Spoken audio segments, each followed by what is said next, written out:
and we're here to talk about civic technology and to give you some thoughts about where technology is headed in the space for government and for its interaction with its constituency, the residents of a city or a county, a state, or the nation as a whole.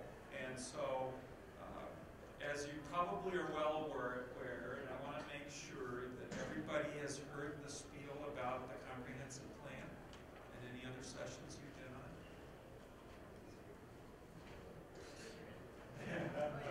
So I'm really going to kind of not get into that, but you all know that we've got a comprehensive planning process that's going. To me, what's important is for us to give you some food for thought, and then to hear from you about what you feel technology should or can do for the city, and to get your feedback, because really this is a mechanism for the city to hear from its residents relative to topics revolving around technology as it might be ultimately included in the comprehensive plan that we are to get established by the end of 2018. So it's a pretty extensive process that we go through. And so in these 3 years, we want to make sure that we meet a city, Minneapolis, that addresses equity, health, and opportunity for everyone. And we have various plan and values: growth, equity, sustainability, livability, competitiveness, and good government. And as I mentioned, this is an engagement opportunity. And in particular, there'll be some more information about the public launch that's going to happen or has happened today. And if you have any, as we've been positioning it, big ideas, most definitely here is a place that you can deposit those or out on the web space that the city set up. We have several panelists today. Unfortunately, Bill Bushy there could not make it. He felt ill today. And Bill, I've been working with Bill for the last 5 years. He's co-founder of the Open Twin Cities, very involved with open data efforts. As a matter of fact, he was on a committee that I chaired to establish an open data policy for the city, which we put in place at the end of 2014. And again, hope Bill recovers quickly from his illness. But who we do have with us today, we've got Paul Mogush from CPAD, our Community Planning and Economic Development Department within the city. As you can see, he's been a city planner for the city for over a decade, and is chairing with me a research group that's dealing with innovation and civic technology, which is informing the comprehensive planning process that the city is going through. Next to him is Matt Bailey, who is with IBM. We've actually been working with IBM for the past 5 years on a number of initiatives that revolve around the use of information towards smarter city concepts. And Matt will be talking about how IBM views that, as well as some of the work that we've actually put into place here within the city of Minneapolis. And then we have Rusty Smith, down on the end there, who's with Cisco. And again, been working with Rusty for a number of years, delivering telecommunications solutions for the city.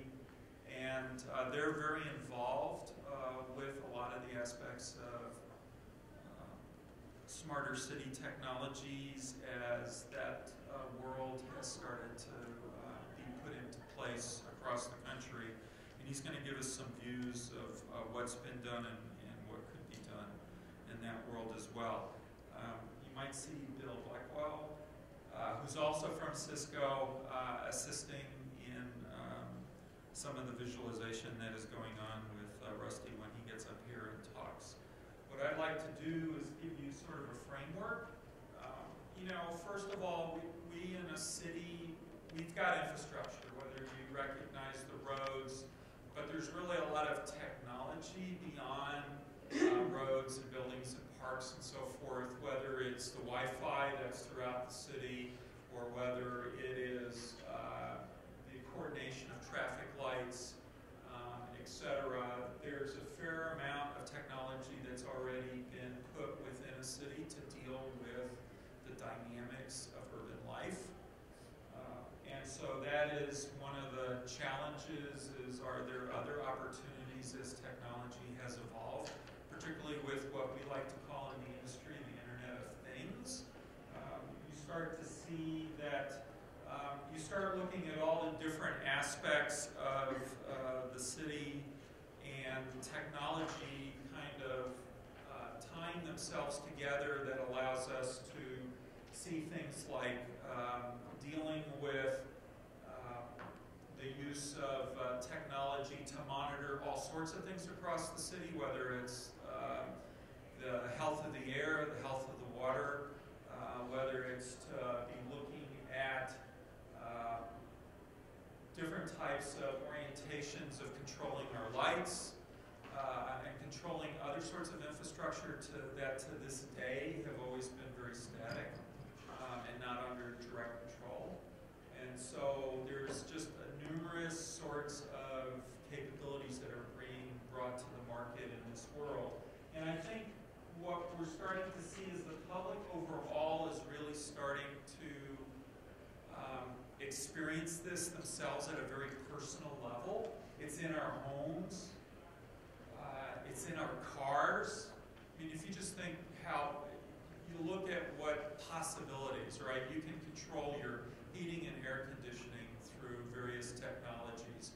You can, I control my music now. I can play a different song in every room if I was nuts enough to do that. But I have that option, and I'm pulling that music from a myriad of sources because I can get that connectivity to the network. I can get connectivity to any sort of computing device that I have within my own home.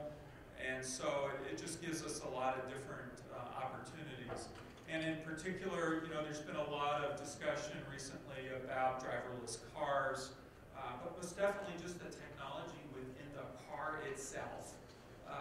Whether that's navigation systems, whether that is just implementing cameras, sonar, or radar types of technologies for avoidance collision, those sorts of things. It's just really accelerating what is available. And so then the question becomes, as the public starts to make use of these technologies, they're expecting some things to really be tied up. Like, obviously, they want to know where there might be a traffic challenge within the city, right, as we're trying to get around. And they want that sort of tied up. I always get a kick. My car at some time will just tell me there's debris on the field, on the road. Or once I saw a picture of an animal in a yellow triangle saying animal on the road.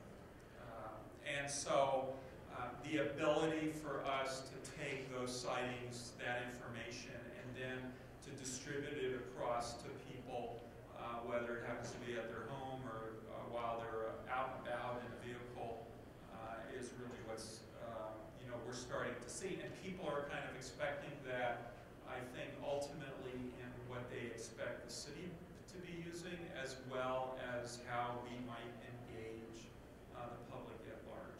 And so we're here today to kind of talk about these sorts of possibilities. Needless to say, I don't know how many of you have gotten into wearable technology. I've got an Apple Watch. It isn't enough for me anymore to have to go and get my cell phone out. All I have to do is look at my wrist, okay, and answer emails and text messages and the rest of it.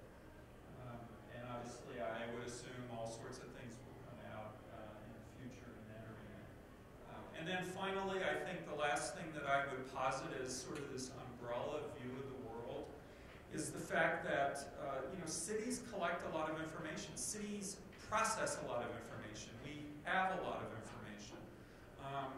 We are very location dependent. Whether it's a property, whether that's a business or someone's residence, or whether or not it's a condo or an apartment building, whether it's a park, whether it's just a roadway or whatever, but there's all sorts of information about that spot. And it doesn't stop at the ground. It goes all the way underground. Where, do we have water pipes down there? Do we have an electrical grid down there? Do we have a sewer grid? The list goes on and on. And guess what? It goes the other way as well. All right? You've got things like, the flight paths of planes. You've got microwave installations across the city, etc. And so, in reality, there's a tremendous amount of information that, by and large, cities end up gathering one way or another, or someone else that we have access to. We share a lot of information. How you analyze that information, how you tease out something useful, whether it's from an operational standpoint or to understand how things are and prescribe maybe a course of action to get to some goal or achievement that you want to make happen in the city, is becoming more and more of an important aspect, and the panel's going to be exploring that this afternoon. So, without further ado, I'm going to turn this over to Paul, and he will talk about this world in view of a number of these things.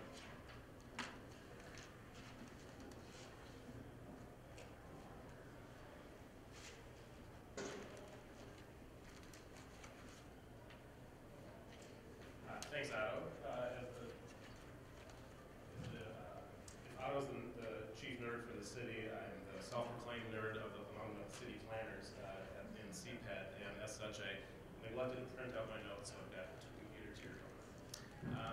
My name is Paul Mogish. I work in CPED in long-range planning, and I'm one of the people who's charged with conducting this comprehensive plan process with a number of my colleagues that we're calling Minneapolis 2040.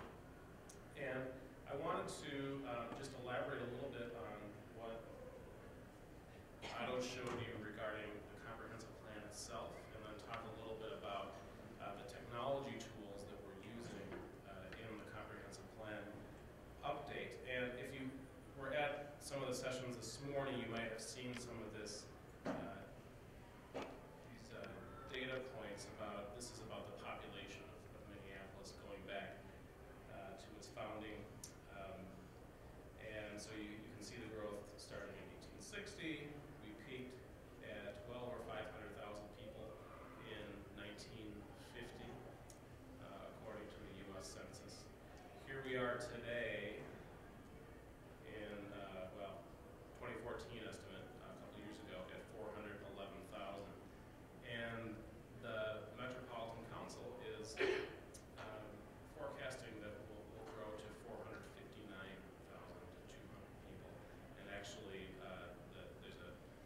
the mayor has said on numerous occasions that we as a city have aspiration to grow more than that, to grow to, as she puts it, 500,001 people. So this is the context in which we're planning for the future of the city through Minneapolis 2040. And it's a goal to grow. It's a reality that growth is already happening. We've grown by nearly 30,000 people since 2010, already here in 2016. So it's happening with or without a plan, so we're choosing to do it with a plan for how that growth is going to happen. I show this to you in this technology session because it's the context within which we're planning, and we're going to use technology in a couple of ways to aid in shaping this growth through the planning process. One is to help us develop more sound policies for the future of the city, how we accommodate and anticipate and shape that growth. And second, and probably most importantly, is in how we engage with you and the rest of the community in that direct engagement about getting your ideas and your input on the future of the city. So on the first, first subject of developing more sound policy. I guess I'll move some slides here. Okay.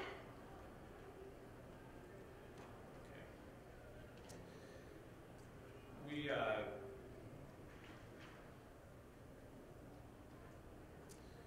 one thing we're going to do that's new this time around, as you know, we do a comprehensive plan every 10 years, so within 10 years, technology can change quite a bit. A new tool that's available to us is there are these software tools out there that aim modeling the future of a city. So we're going to load up a bunch of data into this growth modeling software and try to not predict, but change some variables. So let's say we want to grow to what the Met Council says, 459,200 people. We can use this software to envision what that actually looks like on the ground. What type of density do we need in terms of new development and in what places in order to achieve that? Or let's say let's type in that number for the more aspirational number of 500,001. What does that look like at a city scale? What does that look like in your neighborhood? What does that look like downtown? Okay. And another way is to take, we'll hear more today about big data, or Otto was talking about that. We have so much more data available to us, and the city and everybody else is spending a lot of time and effort to make that data more accessible, to do a better job collecting it. We have a lot available to us that we can analyze and visualize to make some more sound policy decisions about the future. So that's an important aspect of this policy-making exercise this time around. On the engagement side, first I want to say we are going to use a lot of technology tools this time around in our comprehensive plan update. But even as the guy charged with deploying these tools, I want to say right off the bat that we do not intend for any of these technology tools to replace the traditional methods of engagement that we will employ in this process. And there are a couple of really important reasons for that. One, we know that we still have a very substantial digital divide in our city. Not everybody has access to their own technology tools, their own internet connection or mobile device. Although I will say, as an aside, we plan to bring those tools out into the community so everybody has a chance to use them for the purposes of this process. The second reason I want to acknowledge that is that, again, even as the technology guy, I don't think that any of these tools, as great as they are, can really replace the depth of understanding that can be developed in person, with in-person interactions between members of the community and us bureaucrats in the city. The best thing to do to engage is to just sit down and talk. That said, we have 411,000 people in the city. Let's say we get 1,000 people to come to in-person meetings over the course of this project. That would be a great number to get to, but that leaves out 410,000 people. So we want to make sure that everybody has lots of different options for participating. So of course we'll have a website. We do have a website that launched yesterday. It's Minneapolis2040.com, and this is going to where it is different from your typical government process website. It's not going to be just a place for shoving a bunch of PDF documents that you're not going to have time to read. Those will be there if you want to read them, but it's going to be much more, and it is much more interactive. So today you can go here, you can look at some interactive maps to see existing conditions around the city according to the themes, the values that we've identified for the comprehensive plan. You can answer a survey about how you'd like to be engaged. You can answer a series of questions that will be rolling out over time, consistent with the theme of this conference. What are your big ideas for the future of Minneapolis? The question that's out there now is, what are your big ideas for growth? So please take some time to do that. One more thing I want to mention in terms of, we're using a lot of technology tools. I'm not going to list them all off right now. But one where I see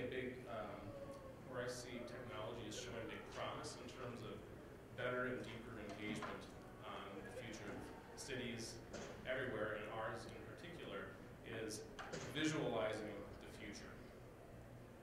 So we develop these PDF documents full of policies about the future, And it can be difficult to really visualize what it looks like. So over time, city planners and architects and so on have, the main way that we've conveyed what the future will look like is through just drawing it at a close-up scale, or maybe a zoom far out like this. We build physical models, and we used to do that more. These are actual Minneapolis planners in City Hall some time ago. And then, of course, we started developing rudimentary 3D modeling electronically. All you have to do is build a model, and suddenly Nikola is reopened, right? But this has continued to develop. Oh, I'm missing a slide here, and it's gotten much better than this. Now we have much more photorealistic images of the future. But I think to truly engage ourselves and our community in what the city can look like in the future, it needs to be more immersive. Because the city is not two-dimensional. It has sounds, it has smells. You walk around it. You can't just look at it on a piece of paper. So we've started exploring this. We've actually worked with the University of Minnesota College of Design on virtual reality in city planning and tested out whether it can be done. You might recognize a couple of these faces. We have Councilmember Lisa Bender and Craig Taylor, who's the executive director of CPED, trying out this technology. It does show some promise, but what's probably more realistic is let's figure out how we can, because lots of people, as I mentioned, not everybody, but lots of people have a mobile device in their pocket all the time. What if you could stand on a street corner, hold up your device, look at a live view through the camera of your smartphone, and start to look at, well, what can be built on this vacant lot, and cycle through some different options with new buildings, model buildings, superimposed over this image. And if we take those growth scenarios that I talked about before with the growth modeling, say the 459,000 people version, the 500,000 people version, and we've identified what that would mean for new development in all parts of the city, we could show different scenarios right here in your neighborhood for what that would look like. So we're excited about that. We're working on it, and stay tuned. I think that's all I'm going to say for now. Turn it over.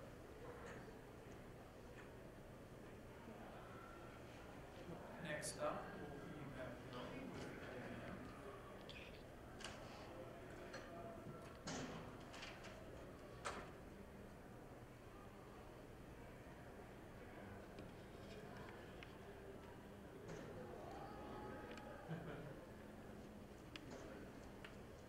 Thanks, Kyle, and thanks everybody for being here. Again, Matt Bailey with IBM, so I lead our public sector work here in Minnesota, and I'm excited to talk to you guys today about a little bit of the work we're doing with the city of Minneapolis. Also, a bit on our sort of overall perspective on how do you use analytics in the public sector. And then I want to just touch on what we view as the pretty exciting potential of cognitive technology. In our world, it's IBM's Watson technology that sort of is kind of, to me, the next generation of how we can use information and make decisions. So I apologize, I did make it, but I'm also under the weather, so feel free to ask questions and yell encouragement if you like. So, just briefly, these are just some sort of general statistics, but I think that the premise of it is maybe helpful that the governments of our society are facing more and more stuff with fewer and fewer resources all the time. I've worked for 2 states and city government and other things as well in my past. And, there's just always challenges coming out. Our infrastructure is old and not kept up to date. Resource use is increasing quickly around the world. Traffic's going up fast, so it's a tough world to deal with from a government perspective, where you're trying to hold down taxes and trying to do new things. So I think our perspective, in my view, is that technology can be an important part of helping to bridge some of these gaps, right? Helping to do things more efficiently in the future and transform the way the government serves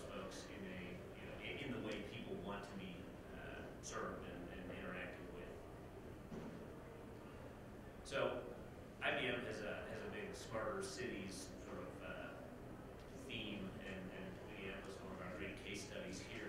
But I just want to talk for a minute about the sort of overall premise of it, and that's that, pulling this information together across, all kinds of information. So we'll be hearing about the Internet of Things in more detail in the next little bit here, but there's tons of information coming at folks in all kinds of different ways.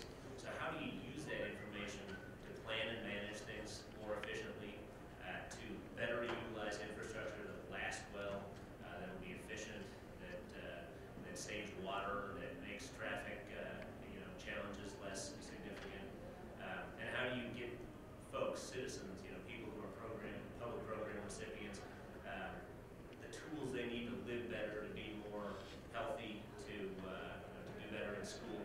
All of these things, I think, can be helped with technology, with analytics, by giving folks what it is they need and providing information to people when and where they need it. I could get, I'm going to spare you, but I could go into sort of each of these things, right? We have a whole set of solutions around how you can save water, right? A whole set of solutions around how you save energy in buildings, right? And so there's a lot of this kind of stuff that you can dig deeper into, but we'll say that for another time. So the Intelligent Operations Center for Smarter Cities is essentially what we're going to talk about in terms of Minneapolis specifically. A couple of slides that are just more general and introductory, but really the goals are to identify new insights and use cross-city data to figure out ways to do things better, to be sort of system-wide more efficient, right? So, public works activities are related to police activities. So how do you pull the information together across these departments to do things in a better way that helps folks? And how do you pull in citizens to collaborate, citizens and businesses, I should say, to collaborate and work more effectively with the information that they can, and to help the city deliver what it is that people need. Just a quick example here. This is really essentially envision a park, right? And some parks are super well used, others not so much. How do you pull information together from a bunch of different sources to increase public utilization of a public resource and public good? So in this case, the premise here is a mobile application that brings information together from park officials, if you will, businesses, events, the transit organization.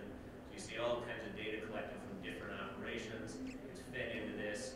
End users, being folks who are trying to go to the park or go to an event, get more information, get coupons about a good deal on drinks they can get in the park, see what concerts are happening tonight. Those businesses and the county park folks can get more, have more data to understand what people are reacting to, what people are interested in, and then what does that do in the bottom row? It helps the citizens, connect with the city or with the county and have a good experience, get better deals, get good deals. The businesses increase their sales. The parks are well attended, well used. Transit increases ridership. So a lot of this stuff is really kind of pulled together, right? And I think that's a key part of it. So just a couple of slides on Minneapolis, and I stole these from Otto, so he can feel free to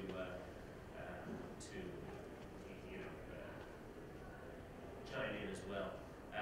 A couple of quick notes. And this is just an image of the city here from the Intelligent Operations Platform.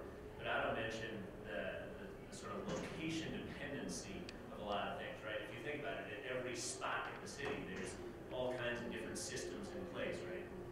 That was in the intro bit, right? You've got traffic control systems and sewer systems and roads and schools and police activity and all kinds of things. So a big part of what the IOP does for the city is pull that together across all these different departments and let you look at different information, all these different types of information in one place. So Minneapolis has a strategic information center where it really works to coordinate these operations across city departments. And one area that I think is, a couple areas that are worth specific mention is, how do you deal with special events? If you're going to have the marathon, run through the city, what impact is that going to have on traffic? What impact is it going to have on public works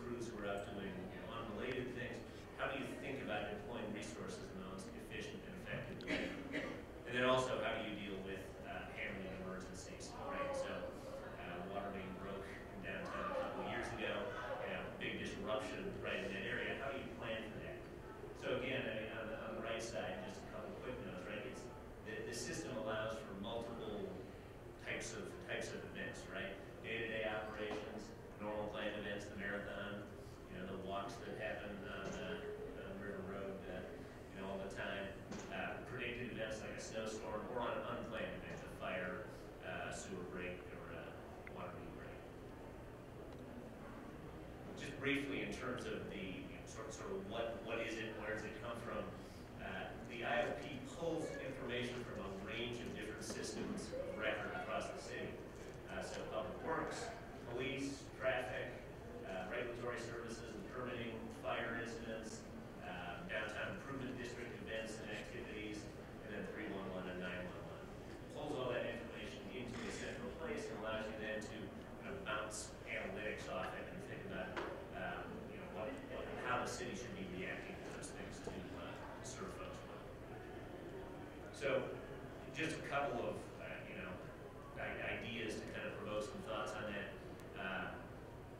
And I should note this actually, the system is really right now designed for city workers, right? To help city workers serve citizens better. It's not really a public-facing system, but it's intended to help people who are in the police department, in public works, get to the right answers for folks. So looking at routes, looking at prioritizing what would be a higher need task to take care of, looking at hot spots where there's extra crime activity and those kind of things, trends, workloads, and activities that they can use to do a better job. A couple of quick questions, and some of these relate back to what Paul was saying.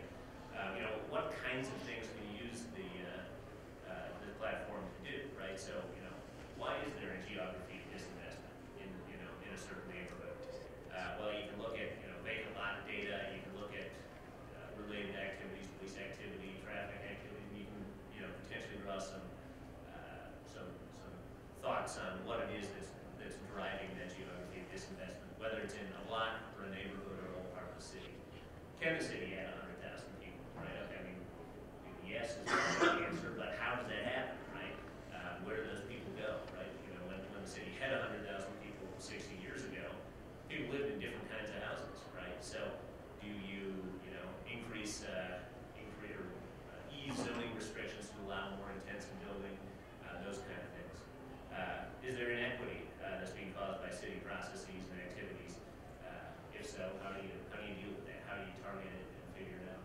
Who's a bad landlord, right? So can you pull up data that draws comparisons based on a landlord's property owning across different places, and think about how you can more proactively address those kind of challenges. So I just want to wrap up with a minute or two on kind of the potential for cognitive computing, which I think is, we're just sort of scratching the surface of this. Some of you maybe have seen 3-4 years ago, IBM's Watson computer won at Jeopardy. So that was the initial sort of public view of what cognitive computing is. And by the way, when that happened, Watson was like a room, half the size of this room.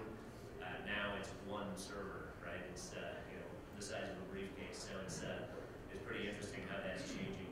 But a couple key points in terms of this technology, just to get folks thinking about what the potential is, right? So we've talked a lot about all of the data, and especially when we get to Internet of Things, there's going to be just incredible amounts of data being produced every day, every week, every year. So we can do some advanced analytics on that data, but when there's so much, you can't even absorb it anymore, right? So there's too much information to pull in. So what Watson and cognitive computing do is help turn that extensive amount of information into knowledge that you can do something with. One example, and one of the more advanced places, is in cancer care. My wife happens to be a cancer doctor, and you can't read the journals fast enough, right? There's 100 new journals every week. So as obviously every cancer doctor wants to do the best job they can for their patients in terms of thinking about what the latest treatment is, the best research treatment, but you can't possibly get all that information in. So a system like Watson and cognitive computing can help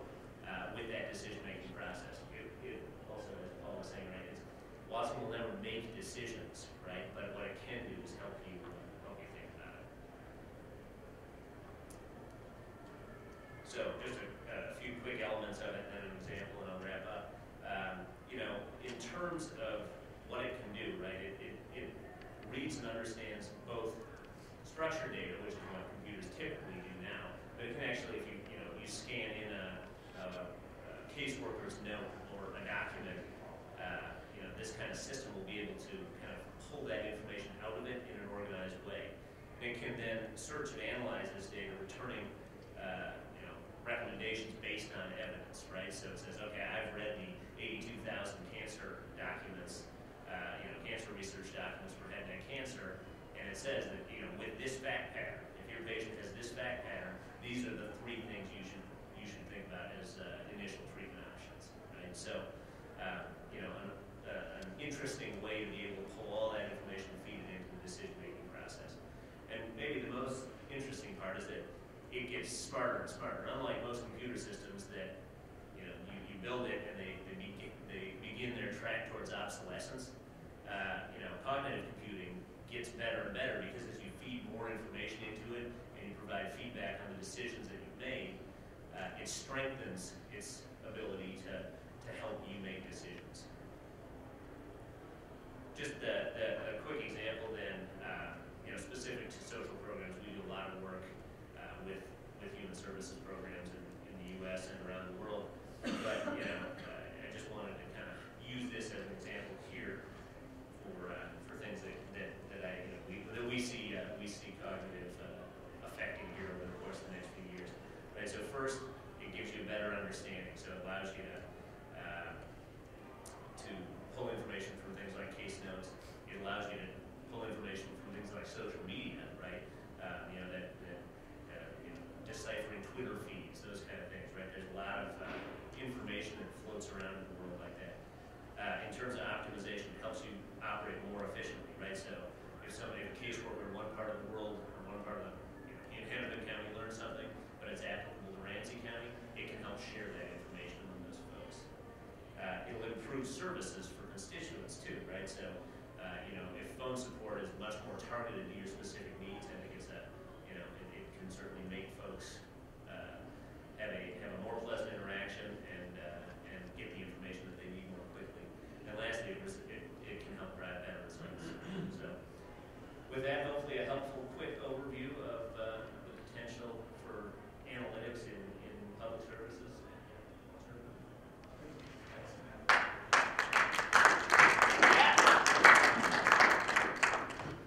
One thing I'll just add, since I was talking about things we've done with them relative to the city. As an IT professional, I don't know what connections are of value to departments always. Sure, when that's known, we get our requirements, we build a system or put things together. Maybe we buy that system off the shelf, and maybe we customize it a little bit to meet people's needs. But one of the beauties of a system like the Intelligent Operations Platform is what we're really gearing it towards is those people that have to analyze, have to research the potential connections, find those connections, what really drives a certain behavior, what seems to be the hallmark, unfortunately, of maybe a bad landlord. Once we know those criteria, we can take those criteria and look across all our landlords to see if there are others that seem to meet those criteria, and then we'll probably spend more quality time with them to become better landlords. And so it's that sort of process that what we really can start to get. Watson and other technologies in the cognitive space are attempting to really get the machine to do even more of that as an assist, but it all still boils down to those analysts, those people within a government organization trying to figure things out. And computing can do an awful lot of that. What we're going to get into next with Rusty is, we were talking about the Internet of Things, and there's just a huge amount of connectivity connectivity that's required. So what better than go talk to a company like Cisco, who has to figure out how to make all these connections so that all this data can come in to feed various systems that we've been talking about. So leave this up to Rusty.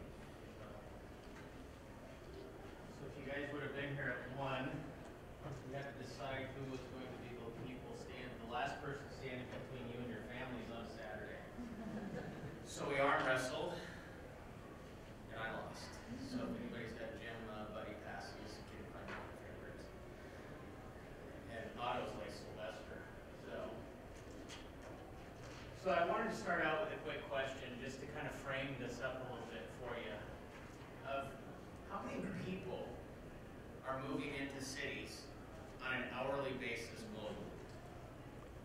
I'm gonna give you a cheat sheet here, just to give you a high level. How many people think it's 1,000 per hour? Globally. About 10,000. 10,000 people per hour, 365 days a year. That's a new London every month. If you consider what's happening and the growth and what we have to support from a city perspective, it's physically impossible to support that and build it out. So we have to figure out new ways to support these cities and what they're going to need to offer us. So when we look at it, we have to come up with ways for caring for these people. How are we going to educate them? How are we going to service them? And part of the answer, not the answer, we like to say it's the lever sometimes, is by being able to use internet-based solutions. And that can either be public or private. We look at this as a partnership between government entities, businesses, which the metro area is full of very rich and vibrant companies that are here, as well as all of us in this room. The question is, how can we use that explosion of data in a better way? And luckily, we work in a city that, going back many, many years, recognized the need to build out and invest in this, what we consider a digital overlay. You look at the relationship we have, the Wi-Fi that we have access to within the city, all of those support where we're going long term. This data, and if you look at it, and me and Matt didn't meet afterwards, we probably could have synced up our icons a little bit better. But we're going to have the ability to access information around utilities, whether it's water, power. We can address items like parking. It'd be really nice if, as you're driving down here today, your City of Minneapolis 311 app can tell you where that open parking spot is instead of driving around the block a couple times. Okay? It'll assist with lighting, as well as a wide array. We talked about a water leak. Sensors can actually be in the water lines and tell us if we have a water and sewer leak. There's a lot of different things that it can do. So ultimately, when we look at it, and Matt's slide said it again too, is right now today 50% of the world's population lives in a city. We're saying by 2050, or towards the end of this comprehensive plan, that that's going to be up around 70%. So in order to attract businesses, make our citizens happy, keep them here, have a vibrant community in the cities, we have to find a way to use this new platform and technology to enhance that experience. And we believe, and I'm going to ask Bill to pull up a quick demo here, we believe that putting some of that power in your guys' hands is critical to that mission. You have to be able to make decisions every single day, no matter what you're doing, that can have a true impact. Otherwise, it's something that's being done to you versus with you.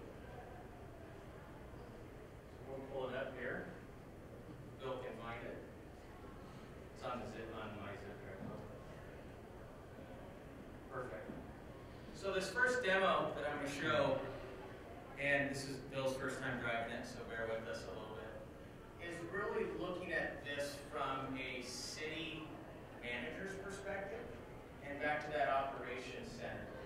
So the first diamond that Bill clicked on there on the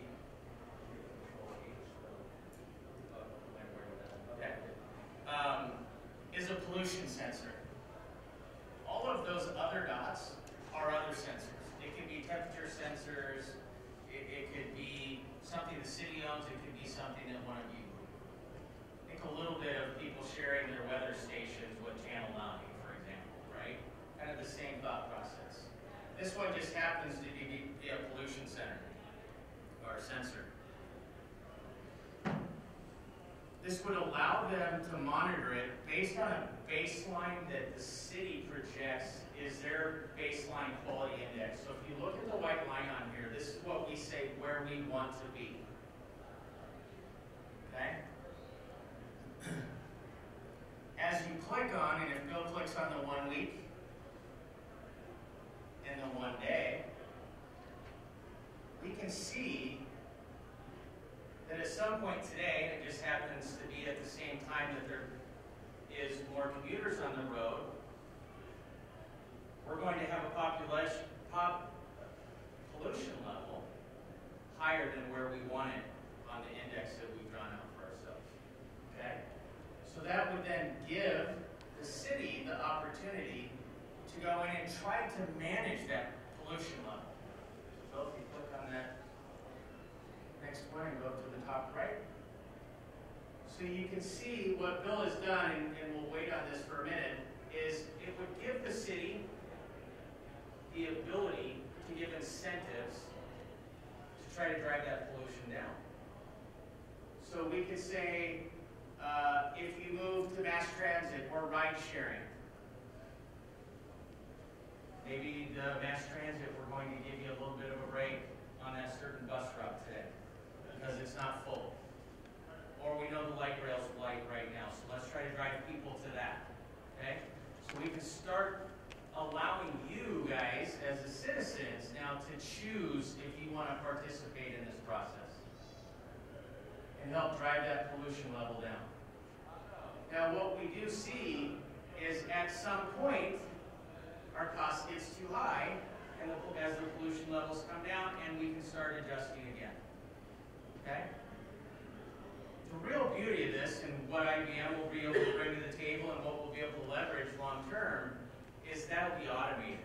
We're not going to have manual intervention, except for on your guys' side. You're going to have to make a decision, or you're going to participate. Right? So I think real quick what I'll do, and we'll switch over, I want to show you something that's just, and this is an application that we implemented somewhere else. This is just an example of how we see some communities trying to provide incentives. So, joggers out on a route. I don't know how many of you are experiencing allergies yet. I know the pollen's starting to come up as spring comes.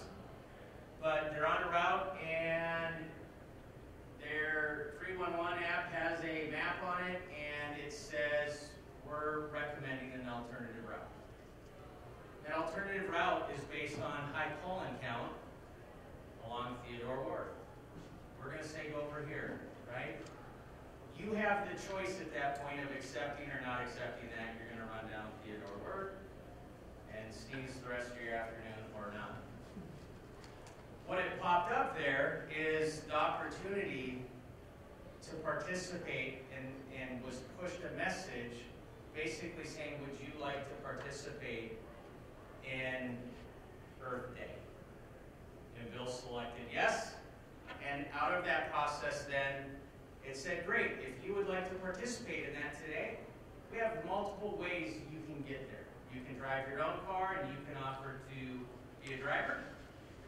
You can ride share, or we might decide, you know what, we're going to put you on the bus or the light rail, and if you take the light rail today, we're going to give you 40 points.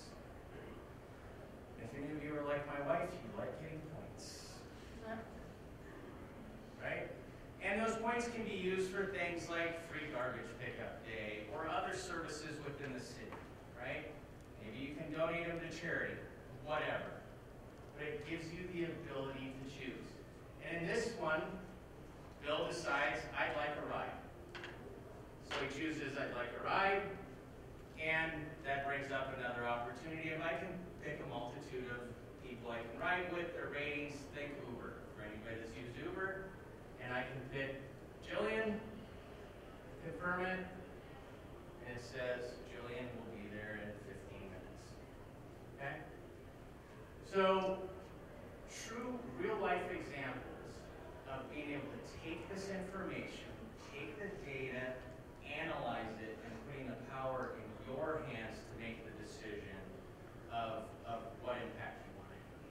And that's where we really see, from a Cisco perspective and working with the city and IBM and others, that's where we see when we can get it out to you, and that's what hopefully you're able to provide Otto with some information around other ways that you'd like to see things included in the comprehensive plan. But hopefully it's your feedback and your ability. So thank you.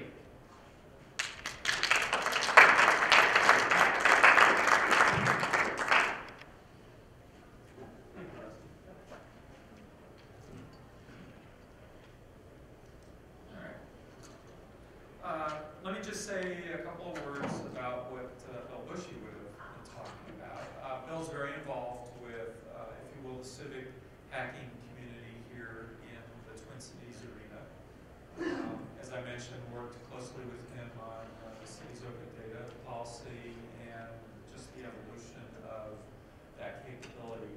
Obviously, what we're trying to do there is, by providing information out to the public, there are those in the public that have the skills to actually make use of that information and do things, whether it's creating an app, whether it's just analyzing and being able to share the results of someone's analysis to some issue or challenge or maybe opportunity within the city, and then share that with the community at large.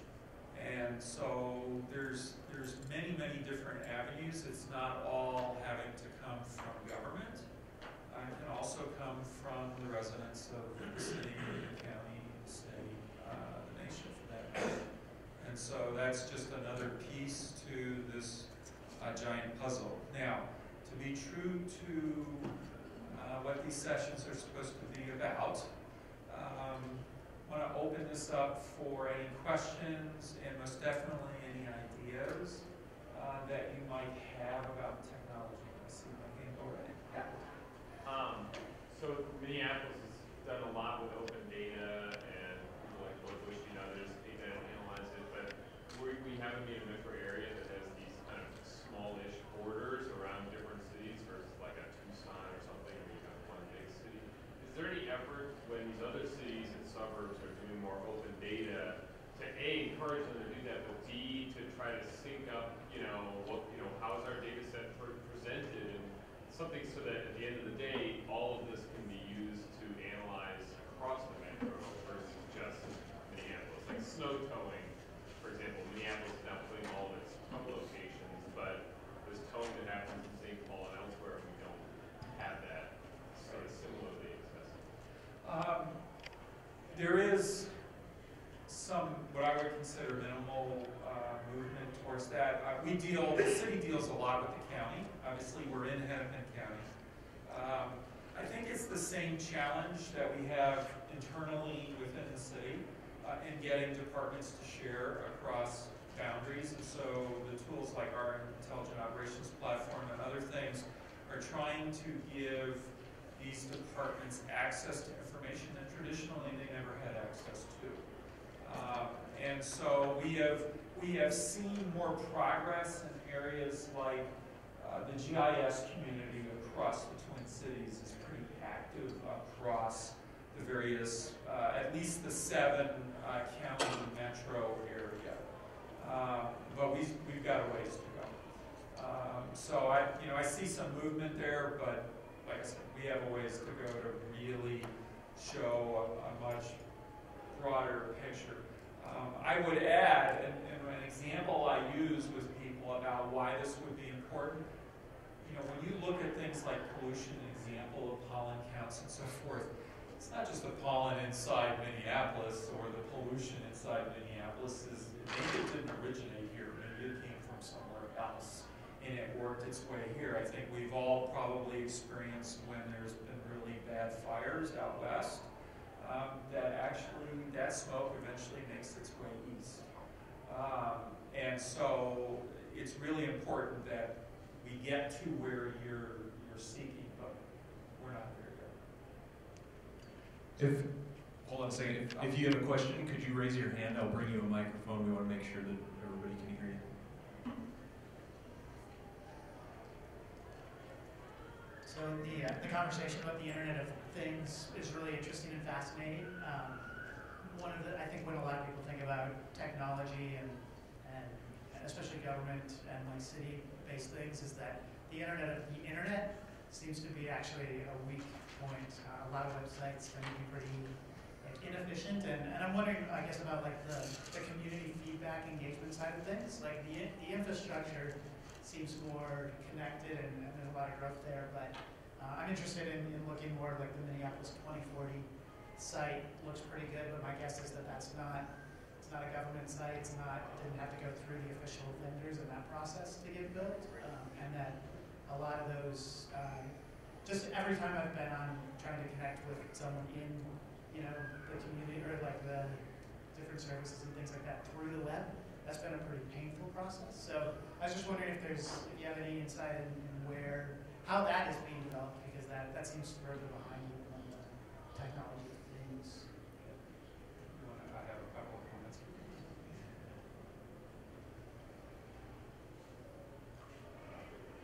Joe, I thought you were ready. Huh? There's another one. Yeah. Okay. Yeah, we should go grab that. So you're right. The website that we developed for Minneapolis 2040 was done using an external vendor.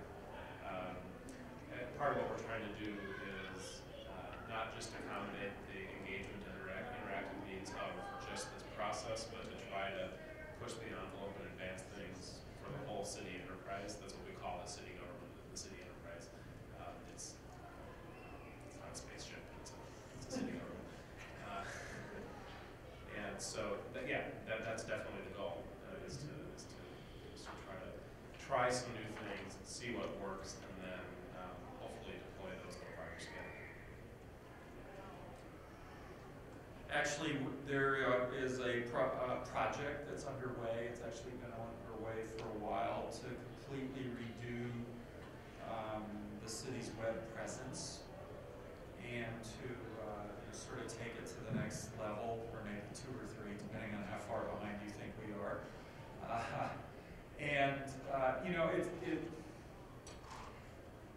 There's still a lot of discussion that has to go on with the city leaders about how, what sort of interaction and what channels, because as I was mentioning, and I think you can see from this, with things like the social media, social networking that goes on now, it's a much different world than what it used to be 10, 15 years ago.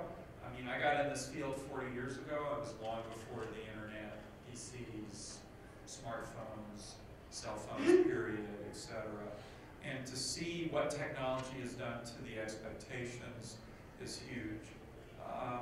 We hope to have a much different orientation, but it's really going to be based on what leadership feels is the best way to communicate. And the example I'll give you, when the current council was elected a couple of years ago, they had to review and come out with a set of goals for the city. And there was also a public engagement effort. And so we started a dialogue with not only them, but leadership across the departments about what were the options. Are we going to allow platforms to be put up where people could vote on stuff and allow ideas to kind of work their way up to the top, so that we could sort of get there are a lot of possibilities. And so those things are being rediscussed and we'll go through this process. Hopefully, you'll feel that we sort of catch up with a lot of the world. Can I ask a follow-up? Sure. So, I guess one of the questions, and maybe this is my big idea, is that it seems like I do web development things. The worst way to design a website is to get input from 1,000 different people. And have them tell you what you think should be done. So I'm wondering, what's the process for implementing best practices and good communication rather than having everyone who thinks they know what should be on the website put their stuff on the website? Well, that's interesting because one of the things we want to do, since IT is driving that project, is we want to hear more from the public as to what they're wanting, how they want to interact. How many of you, at least 5 or more times a week, go and figure out what council's going to be up to that day? All right, now, you're in the press, so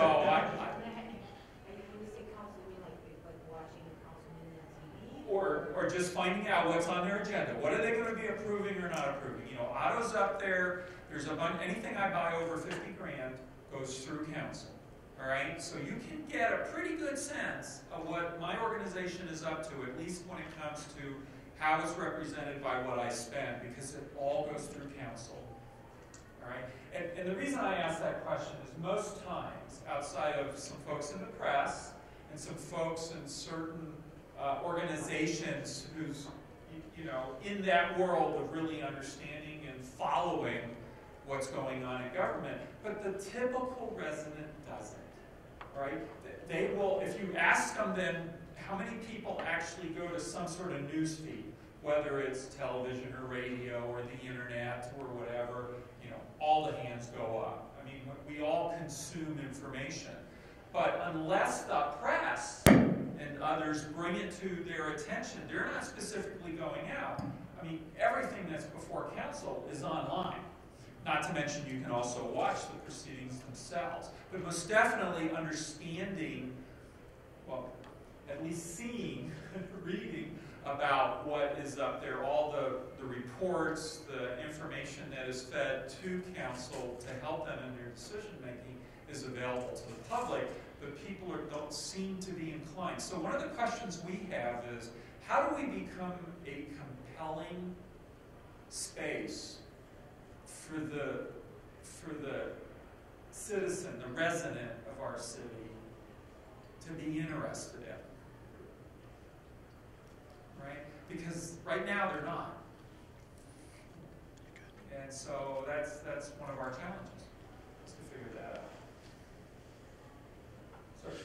So, you all gave very good presentations about all of the good things that you could do with some of these technology things, but I couldn't help but keep thinking, there's all kinds of evil you could potentially do as well. And I think that this is in some ways a word, you talk about, the potential to route people's jobs to avoid pollen and whatnot, but there's very little to stop that from saying, and run it by a particular business that, is friendly with the city or something like that. So, I guess my question is there some work to develop like a code of ethics for how technology will be used or is used? And, will the robo-cops of the future follow the 3 laws of robotics? I don't know. I'm curious about this. Gentlemen, I have some thoughts, but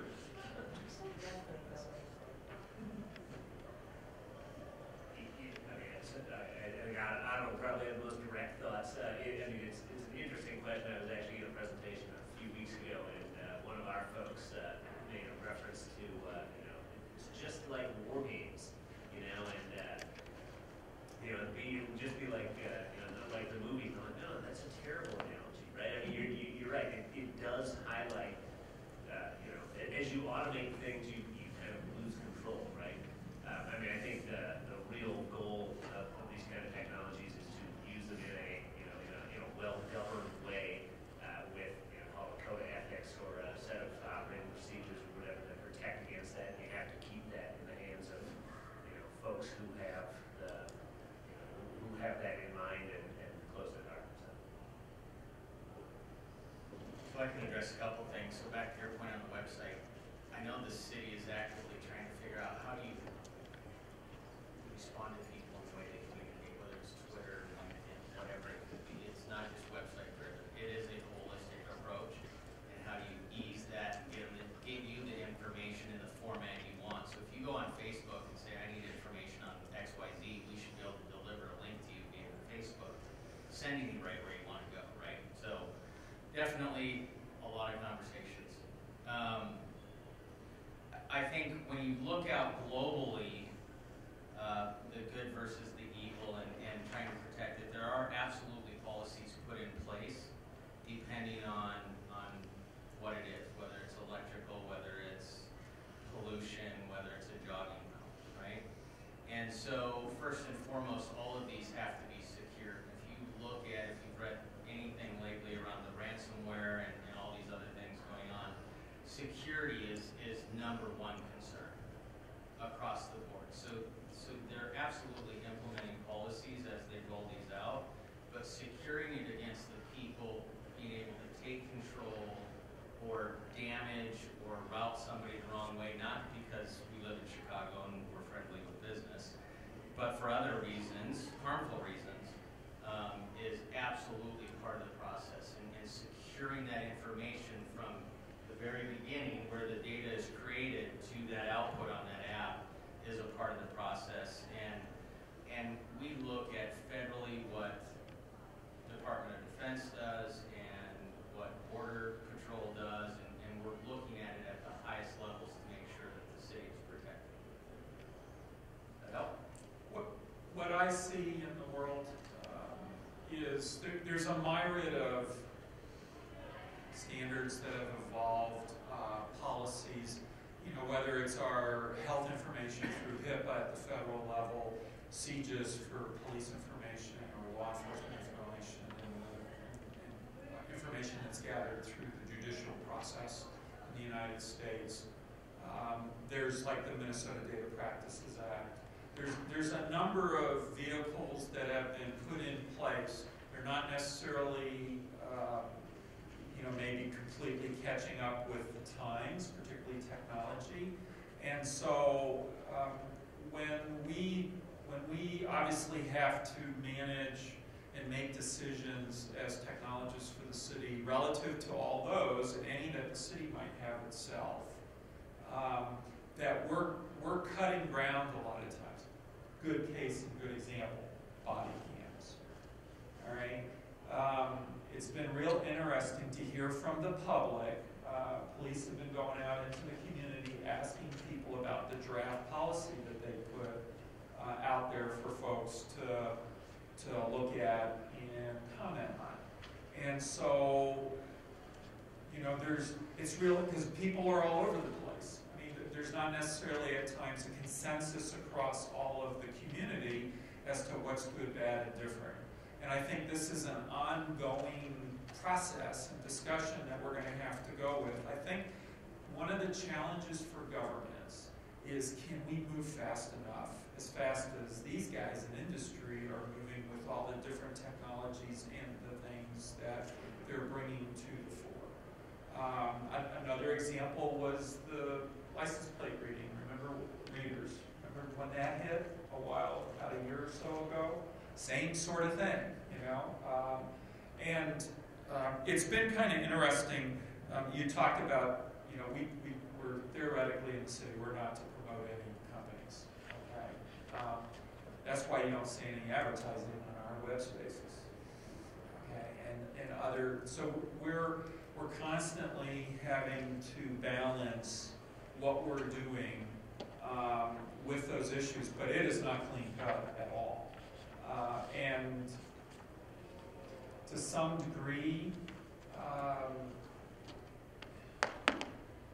we're going to find ourselves at times, unfortunately, something bad's going to happen, and then we're going to, quote, try to fix it. Whether we're successful completely or not at all, that would remain to be seen. But that's because things are moving really quick, and in government we are fairly deliberate in our processes, hopefully with good results most of the time. But I think that's part of our challenge, is there's no clean cut, because I can guarantee you, whatever any of our thoughts are in this room, I can go out there and find 1,000 people that have 1,000 other different views of it. And that's something that we as a society have got to figure out how we can deal with that. And I think what technology adds is it's changing the face of the problems extremely quickly. And we're not as used to that speed of change in a lot of other areas of society, or a lot of other technologies and other things.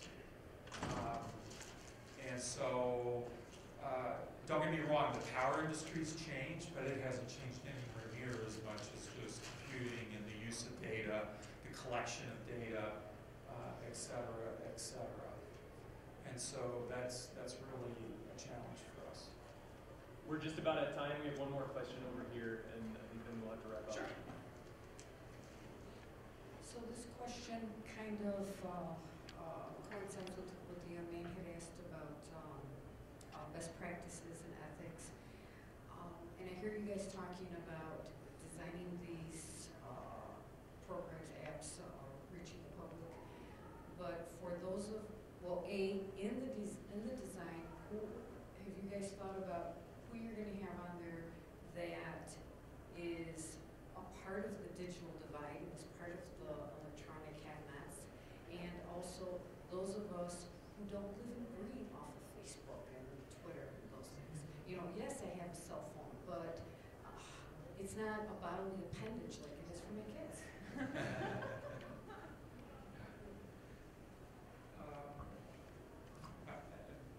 My colleagues here might have some other thoughts as well, but I'll start it off.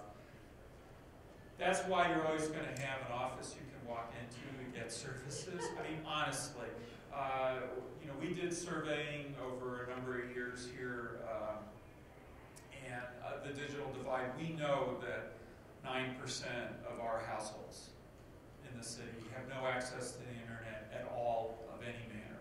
We got another 6% that come and go, probably based on whether or not they can, you know, afford the data plan. Right? So, you know, 15% is, you know, those folks aren't necessarily even going to go to the library or other places where they can get free access to those types of services. Also, the literacy level of folks, which we also surveyed, showed us that in some instances, even when people do have access, their ability to maneuver around, to be able to understand what is truth versus fiction, sometimes science fiction, is challenging. Because unfortunately, there's a lot of misinformation out there as well. And so I think the equation gets better, has been getting better over time, as more and more of our children are born into a society where they're having to deal with this sort of from day one. But still, we are always going to have to manage to, you know, when you think about it, we have 4 different generations that we're dealing with right now. There are members still around. I'm a baby boomer, okay? We're going to hang around for a little while. But then I'm sure, you know, there'll be another generation coming up. And so it's sort of like my kids have a lot different expectations in some respects than I have. And even with my background in computers my whole life, it's still, I can see it with my friends, my high school buddies, and whatever, who aren't as, you know, their digital literacy is what I would consider not high. And so we still, and that's one reason why I love government service, we can't divide you up as markets and say, well, this is the marketplace we're going after. We have to try to serve you all, okay? And so that's challenging because we've still got to, you know, sort of have paper and pencil as well as automated means of doing And again, that's shifting, but it happens generationally. They're going to get solved in 5 years. And so that's at least what I try to promote within the city, is saying that we need to address everyone in the city. They're at different points along this spectrum. And even though the spectrum is shifting, we still got to try to meet everybody there. And so, yeah, we talk about all the flash of, how we're going to interact with you, whether we are going to push out to Facebook. I mean, I have friends, the only way I can communicate with them is through Facebook or texting. I can't even call, they don't want me to call them up even. They most definitely don't have an email account. That's just the way they are, and okay, who am I to, I'll adapt, all right, because I have the ability to sort of function in multiple ways. And so that is something that society overall is having to figure out. But again, I can assure you from a city perspective, it comes down to the basis. We're here to serve everybody, and we have to somehow figure out how to cover everyone. It maybe is debatable how well we do each segment, all right? But really our purpose is to try to do that. And don't get me wrong, we've got some folks, I'm sure, that would just love to keep it all, if you will, paper and pencil or however you want to categorize things. But in reality, we have to do the entire spectrum. It's not that we didn't have privacy and security concerns back in the days when we didn't even have a lot of these technologies. It's just that the technology advancements have really pushed us into a lot of more questions and concerns and risk. And so, for instance, I always talk to the city about what's the appetite for risk in the city. How far do you want to go? We can lock them down like Fort Knox if they want. And so those are very real discussions that are going on in the city. And so things like ethics, the city is going through a lot of effort to try to look at this question around equity, whether it's the equity of education or the equity of city services. Are we plowing everyone's streets equitably? All right, that's a valid question to ask. It gets into these technologies and data to try to assess, but it becomes a very challenging thing of what's the criteria that drives whether or not you're equitable in your snow plowing? Is it because your street gets plowed before his street? Or your section, your neighborhood, your ward, your street versus someone else's, et cetera, et cetera. And so, is it just having an app there so you can watch the plows run around the city and make up your own mind? Okay, there's a whole series of things that we're, to be honest, we're struggling to figure out what are these things that we need to where we need to go in order to ultimately stand up to the challenge of are we equitable and fair with the services we deliver across the city? Because again, we're here for everyone. And so I find that's been fascinating project. And so I look for that in helping the city really drive a question where when I talk to my colleagues around the country, most of them aren't touching that. They're not there. And I think that's a crying shame because I'm a resident of the city. I live here. So, I can put my resident hat on real easy and say, get to my street and snow plow it. And so I hope that kind of answers it. There's no clean cut. I wish there was a silver bullet, but I sure don't see it. It's just something that I think we're struggling with like anyone else. But the bottom line is technology isn't going to slow down, it seems, because in reality, last thing, computer science started in the late 40s. All right, I hate to say it, right before I was born. And I got my degree in '75 in computer science.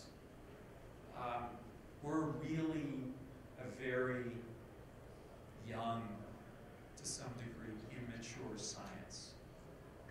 Yeah, sure, we've done really great things with technology, but when you look at, like chemistry and physics, whatever, those people have been at that for hundreds of years. We haven't done that yet in computer science. So the amount of advancement that you're going to see from a young, immature science is exponential for a while. And so we're struggling to figure that out, how to deal with it as governments. So that's it.